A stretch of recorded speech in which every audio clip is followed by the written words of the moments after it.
Come, let us reason together.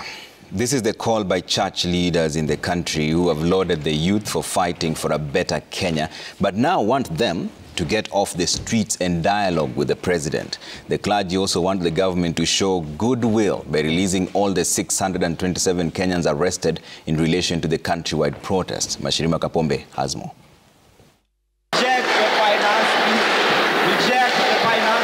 In what appears to be Kenya's Damascus moment after 2 weeks of protests that included a prohibition of politicians on the pulpit, church leaders now joining other leaders in conceding that they too failed the country. We take note of the great dissatisfaction of the Kenyan youth with the religious leaders. And on behalf of the church, we wish to let them know that we have taken note of this situation. In the same light, we wish to indicate that spiritual leaders have a mandate to shepherd all Kenyans and provide guidance that is redemptive for the nation.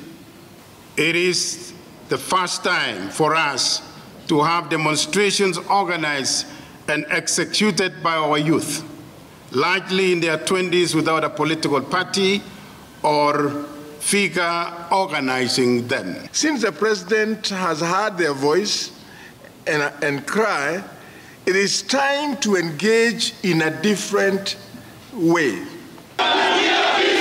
The call to give dialogue a chance comes even as the youthful protesters plan to continue with their demos starting Tuesday. The protesters mobilizing online for what is dubbed Occupy Everywhere, where they intend to sit along major roads in different towns across the country.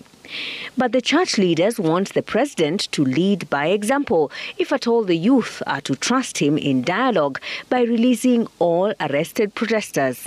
Itakuwa vibaya kama tutakuwa tunazungumza na wengine wako ndani wanaumia. Hawa vijana ambao wamechukuliwa wawachiliwe. Rais, tunaomba kwa niaba yao wawachiliwe ili kuwe na dialogue ambayo itaponya nchi. Itakuwa vigumu tuongee tukisema tunataka kuponya nchi na kuna wengine wanaumia ndani. It's very important that this time he keeps his word. He does what he says and not just say and say. Let him say and do what he says. We are watching. The church also warned members of parliament from turning a deaf ear to their constituents, as the positions they hold are temporary and delegated by the people. Mashirima Kapombe, Citizen TV.